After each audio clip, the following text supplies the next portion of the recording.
Hello friends, आप कैसे हो। हम उम्मीद करते हैं आप अच्छे होंगे। हम भी बहुत अच्छे हैं। तो आज हम कबीरदास जी के कुछ दोहे पढ़ेंगे और उनको समझने का प्रयास करेंगे।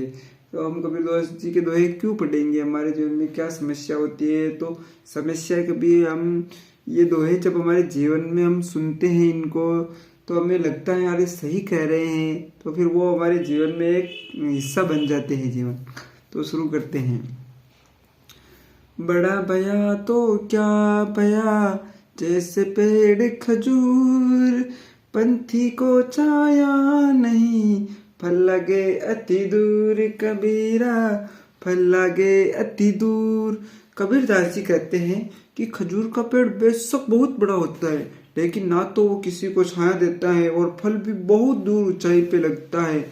इसी तरह अगर आप और हम किसी का भला नहीं कर पा रहे हैं तो ऐसा बड़ा होने से भी कोई फायदा नहीं है। यानी कि जिस प्रकार नदियाँ होती है, अन्य प्रकार के पेड़ पौधे होते हैं, आम वगैरह, तो वो दूसरे के लिए ही अपना नदी कभी अपना पानी नहीं पीती, पेड़ कभी अपना फल, वो दूसरे के लिए होते। उसी प्रकार इसे बड़ा होने से कोई फायदा नहीं है जिसका कि लाभ दूसरों को ना मिले।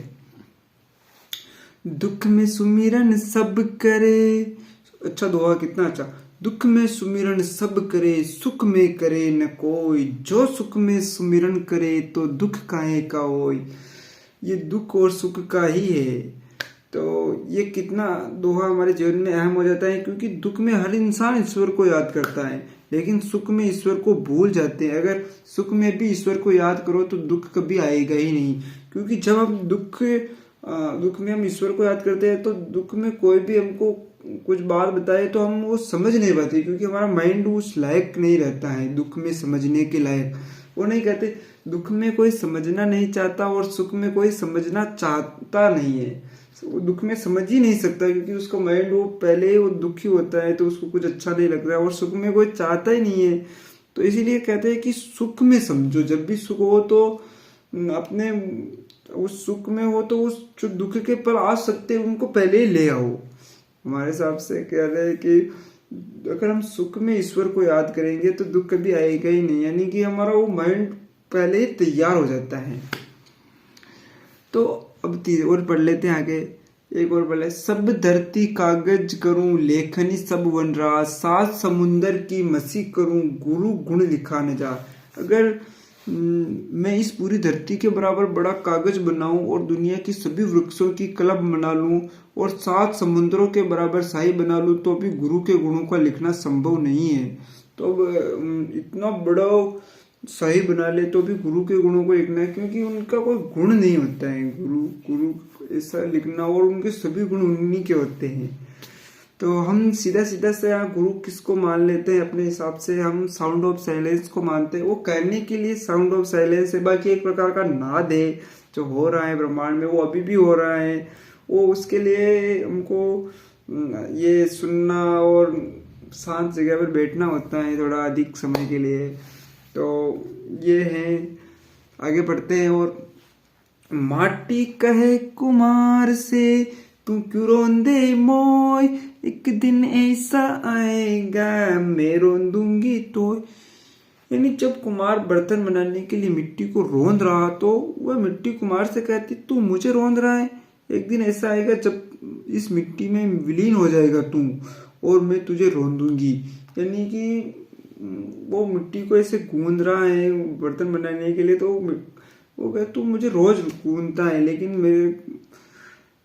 एक दिन ऐसा आएगा कि मैं तुझको रोन दूंगी, यानी तुमको इस विलीन कर दूंगी धरती में, इस मिट्टी में तुझे गमा दूंगी मैं गमा दूंगी। यानी इससे हम क्या समझे कि हम सभी कार्य करते हैं वो हमारे खत्म हो जाते हैं, या क्या कहे हम इसके लिए।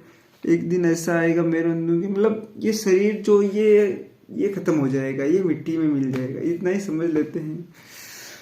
एक और पढ़ लेते हैं। पानी फेरा बुदबुदा, असमानस की जात, देखत ही छुप जाएगा जो सारा प्रभात। इसका भावार्थ है, कबीरदास जी कहते हैं इंसान की इच्छाएं एक पानी के बुलबुले के समान है, जो पल भर में बनती है और पल भर में खत्म। जिस दिन आपको सच्चे गुरु के दर्शन होंगे उस दिन ये सब मोह माया और सारा अंधकार छिप जाएगा। देखो ये कितनी अच्छी बात कर रहे हैं कि इंसान की एक इच्छा है एक पानी के बुलबुले के समान है, जो पल भर में बनती है और पल भर में खत्म हो जाती है। जैसे वो कुछ इच्छाएं होती है हमारी, ये मिला वो मिल जाता है, वो खत्म हो जाती है, वापस नहीं बन जाती है। तो ये पल भर में खत्म हो जाए। जिस दिन आपको सच्चे गुरु के दर्शन होंगे उस दिन से सब मोह माया और सारा अंधकार छिप जाएगा। या हम देख लेंगे कि ये इच्छाएं कैसे उत्पन्न होती है, कैसे पूरी होने के बाद वापस नई इच्छाएं हो जाती है, वापस हम भागने लगते हैं। तो सच्चे गुरु के दर्शन होंगे उस दिन सब मोह माया माया यानी हम क्या समझे कि माया यानी भ्रम, जैसे नहीं कहते वो मायावी राक्षस है तो भ्रम में डाल देता है। तो सच्चे गुरु को बाहर खोजने के बजाय अपने अंदर खोजना है। अपने अंदर कैसे खोजे, तो हमें देखना है, बैठना है, और जो सब चल जाने के बाद जो आखिर में बचता है वही सच्चा गुरु समझते हैं। और उसके लिए बहुत वीडियो बने हुए हैं, और उसके लिए हमें कुल मिला करके थोड़ा आराम से रिलैक्स होकर के शांत होकर के बैठना है। तो यही हम समझते हैं। तो फ्रेंड्स सभी के लिए इतना ही। Thank you so much. Video अच्छा लगे तो लाइक कर दे, नहीं लगे तो कोई बात नहीं, वीडियो देगा उसके लिए बहुत बहुत थैंक्स।